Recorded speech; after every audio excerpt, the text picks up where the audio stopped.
রামনারায়ণ রাম। আমি সর্বপ্রথম ঠাকুর শ্রী শ্রী বালক ব্রহ্মচারী মহারাজের চরণে জানাই আমার শতকোটি প্রণাম এবং আপনাদের সকলকে জানাই বৈদিক অভিনন্দন। রামনারায়ণ রাম। এই বলে আমি আজকের তত্ত্ব ও আলোচনা শুরু করছি।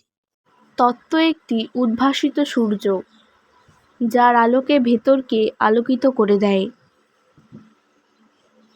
শুকচরধাম, 24শে আগস্ট 1972 খ্রিস্টাব্দ। আমাদের এই দেহবিনা যন্ত্র সৃষ্টিতত্ত্বে এক অতি আশ্চর্য বস্তু। এর প্রতিটি অণু পরমাণু ইউনিভার্সের প্রতিটি গ্রহ নক্ষত্রের সাথে এক যোগাযোগের সূত্রে যুক্ত হয়ে রয়েছে। তুমি ইচ্ছে করলে সূর্যের আলোকের পথে গমনাগমন করতে পারো, কোনো দূর দূরান্তের গ্রহ নক্ষত্রের সাথে কথা বলতে পারো। কিভাবে বলবে, কেমন করে বলবে, এটা হয়তো এখন কল্পনা বলে মনে হতে পারে, কিন্তু বলা যায়, বলা সম্ভব। এটাই এখন জেনে রাখো।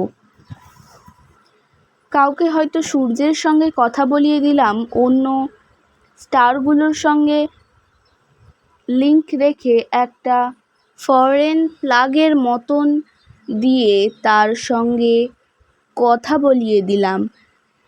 সেখানে অন্য কেউ যদি থাকে, সে তার ইচ্ছায় উত্তর দিচ্ছে। সূর্যটার বডিটাই উত্তর দিচ্ছে, ব্যক্তি হিসাবে উত্তর দিচ্ছে না। সূর্যের বডি থেকেই সবসময় রেসপন্স যেটা হচ্ছে, ওই রেসপন্সটাই ল্যাঙ্গুয়েজ হইয়া আসতাছে। গরুর দুধ ঘাস টিপলেও বাহির হইব না, শালা গরুটারে মারলেও বাহির হইব না, কাটলেও বাহির হইব না। কিন্তু অদ্ভুত ব্যাপার, গরুর দুধটা ঠিক প্রসেস অনুযায়ী টানলে বাহির হইয়া যাইব। বুঝছো কথাটা? প্রসেস, সব কিছুরই প্রসেস আছে। যেসব প্রসেস আছে সেগুলো ব্যবহার করতে হয়।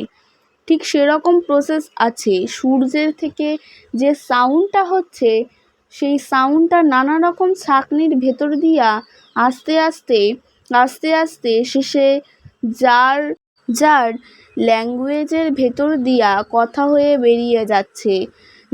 যেই ভাষায় যে কথা বলে, যেভাবে বলে, সেইভাবেই প্রকাশ পাচ্ছে। কি সুন্দর কথা, অদ্ভুত কথা, মধুময় কথা, জানার কথা। আর এখানে এই সমস্ত বিষয়ে চলছে কি যে কথা, কি বলবো? প্রশ্ন: ঠাকুর, কারো মাত্রা যদি সূর্যের মাত্রার সঙ্গে এক মাত্রা হয়ে যায়?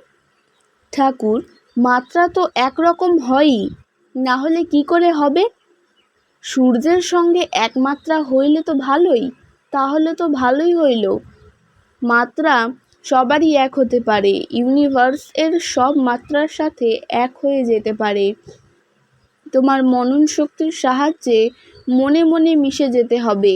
নুনের পুতুলটারে সমুদ্রে ফেলে দিলে মুহূর্তে গলে যাবে। গলে গিয়ে কি হলো?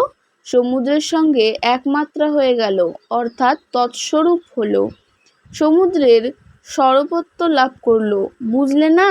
কিন্তু ইন্ডিভিজুয়ালি মাত্রা কখনো এক হবে না, সেখানে তারতম্য থাকবেই। সেই জন্যই তো বুঝবার জন্য মহাকাশটা দিয়েছে, ফাঁকাটা দিয়েছে, যে ফাঁকার সাথে মাত্রা রেখে কাজ করো। ধ্যাস শূন্য মহর্নিশম কথাটা হলো ফাঁকার সাথে মাত্রা রেখে কাজ করো। যত তুমি মিশে যাবে, মহাশূন্যের শক্তিগুলি তোমার আয়ত্তে আসবে। তোমার তো বিষয়বস্তু দেওয়াই আছে, অঙ্ক কষতে যদি ভুল করো, সেটা কার দোষ?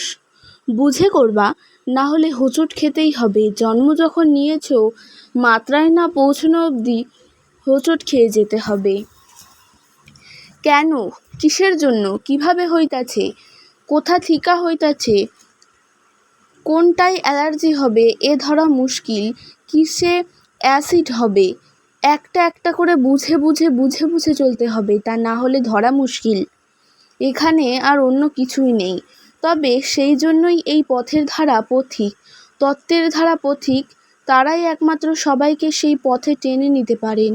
এছাড়া পৃথিবীর আকর্ষণে যেমন 50 থেকে 60 মাইল দূর থেকেও টেনে নিয়ে আসে, এই রকম এক একটা পরিবেশের আকর্ষণ, অবস্থার আকর্ষণ টেনে টেনে রাখছে। যেরকম পরিবেশে আছি, সবই তো ফ্ল্যাকচুয়েট এ চলছে।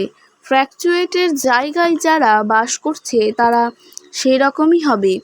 বুঝতে পেরেছো নাকি? আজকের তত্ত্ব ও আলোচনা আমি এখানেই শেষ করছি। দেখা হচ্ছে পরের ভিডিওতে।